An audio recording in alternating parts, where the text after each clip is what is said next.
ഇന്ന് വായിക്കുന്ന വിശുദ്ധ വേദപുസ്തക ഭാഗം യോശുവയുടെ പുസ്തകം 7-ാം അധ്യായം. വിശുദ്ധ വചനങ്ങൾ കേൾപ്പിൻ. എന്നാൽ ഇസ്രായേൽ മക്കൾ ശപഥാർപ്പിത വസ്തു സംബന്ധിച്ച് ഒരു അകൃത്യം ചെയ്തു.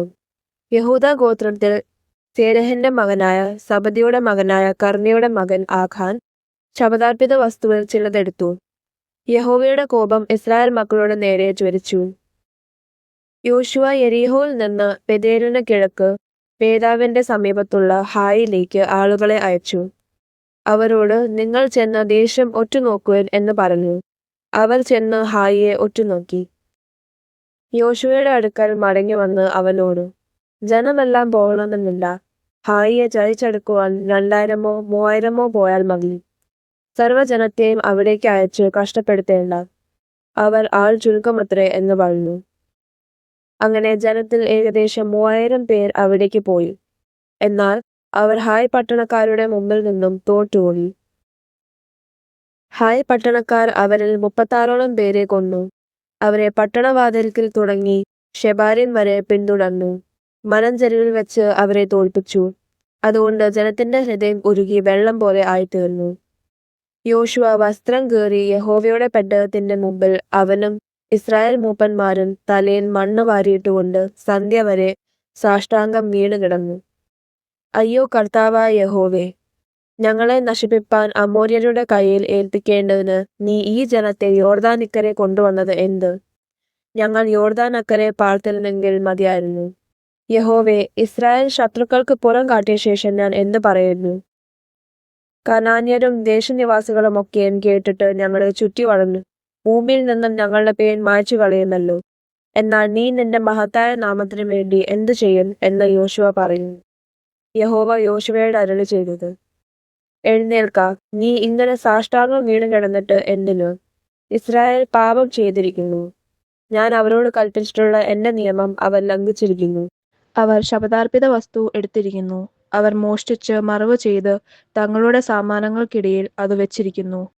ഇസ്രായേൽ മക്കൾ ശാപഗ്രസ്തരായി തീർന്നതുകൊണ്ട് ശത്രുക്കളുടെ മുമ്പിൽ നിൽപ്പാൻ കഴിയാതെ ശത്രുക്കൾക്ക് പുറം കാട്ടേണ്ടി വന്നു. ശാപം നിങ്ങളുടെ ഇടയിൽ നിന്ന് നീക്കാതിരുന്നാൽ ഞാൻ നിങ്ങളുടെ കൂടെ ഇരിക്കയില്ല. നീ എഴുന്നേറ്റ് ജനത്തെ ശുദ്ധീകരിച്ച് അവരോട് പറക, നാളത്തേക്ക് നിങ്ങളെ തന്നെ ശുദ്ധീകരിപ്പൻ. ഇസ്രായേലെ, നിന്റെ നടുവിൽ ഒരു ശാപമുണ്ടോ? ശാപം നിങ്ങളുടെ ഇടയിൽ നിന്ന് നീക്കിക്കളയും വരെ ശത്രുക്കളുടെ മുമ്പിൽ നിൽപ്പാൻ നിനക്ക് കഴിയുകയില്ല എന്നിങ്ങനെ ഇസ്രായേലിന്റെ ദൈവമായ യഹോവ കൽപ്പിക്കുന്നു. നിങ്ങൾ രാവിലെ ഗോത്രം ഗോത്രമായി അടുത്തു വരേണം. യഹോവ പിടിക്കുന്ന ഗോത്രം കുലം കുലമായി അടുത്തു വരേണം. യഹോവ പിടിക്കുന്ന കുലം കുടുംബം കുടുംബമായിട്ടും അടുത്തു വരേണം. യഹോവ പിടിക്കുന്ന കുടുംബം ആളം പ്രതി അടുത്തു വരേണം. ശപഥാർപ്പിത വസ്തുവോടുകൂടെ പിടിക്കപ്പെടുന്നവനെയും അവനുള്ള സകലത്തെയും തീയിലിട്ട് ചുട്ടുകളയണം. അവൻ യഹോവയുടെ നിയമം ലംഘിച്ച് ഇസ്രായേലിൽ വഷളത്വം പ്രവർത്തിച്ചിരിക്കുന്നു. അങ്ങനെ യോശുവ അതികാലത്ത് എഴുന്നേറ്റ് ഇസ്രായേലിനെ ഗോത്രം ഗോത്രമായി വരുത്തി. യഹൂദ ഗോത്രം പിടിക്കപ്പെട്ടു. അവൻ യഹൂദ ഗോത്രത്തെ കുലം കുലമായി വരുത്തി. സറിയ കുലം പിടിക്കപ്പെട്ടു. അവൻ സറിയ കുലത്തെ കുടുംബം കുടുംബമായി വരുത്തി. സബദി പിടിക്കപ്പെട്ടു. അവന്റെ കുടുംബത്തെ ആളം പ്രതി വരുത്തി. യഹൂദ ഗോത്രത്തിൽ സേരഹിന്റെ മകനായ സബദിയുടെ മകനായ കർമ്മിയുടെ മകൻ ആഖാൻ പിടിക്കപ്പെട്ടു. യോശുവ ആഖാനോട്, മകനെ, ഇസ്രായേലിന്റെ ദൈവമായ യഹോവയ്ക്ക് മഹത്വം കൊടുത്ത് അവനോട് ഏറ്റുപറക. നീ എന്ത് ചെയ്തു എന്ന് പറക.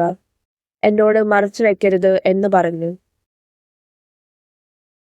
ആഖാൻ യോശുവയോട്, ഞാൻ ഇസ്രായേലിന്റെ ദൈവമായ യഹോവയോട് പിഴച്ച് ഇന്നത് ചെയ്തിരിക്കുന്നു സത്യം.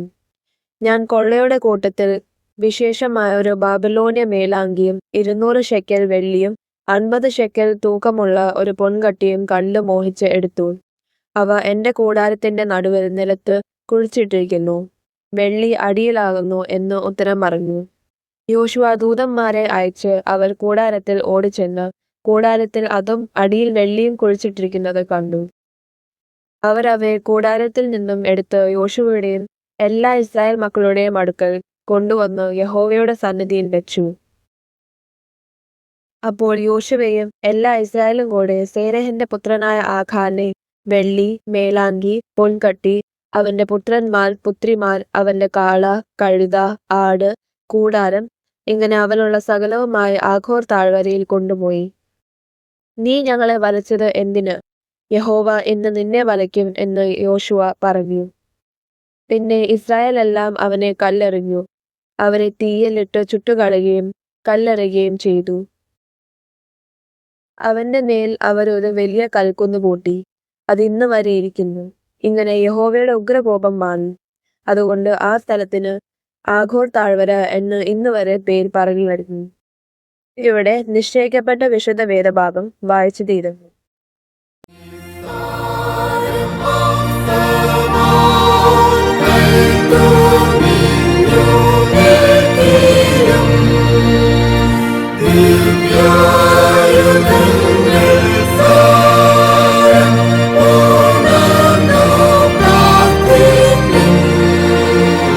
Glory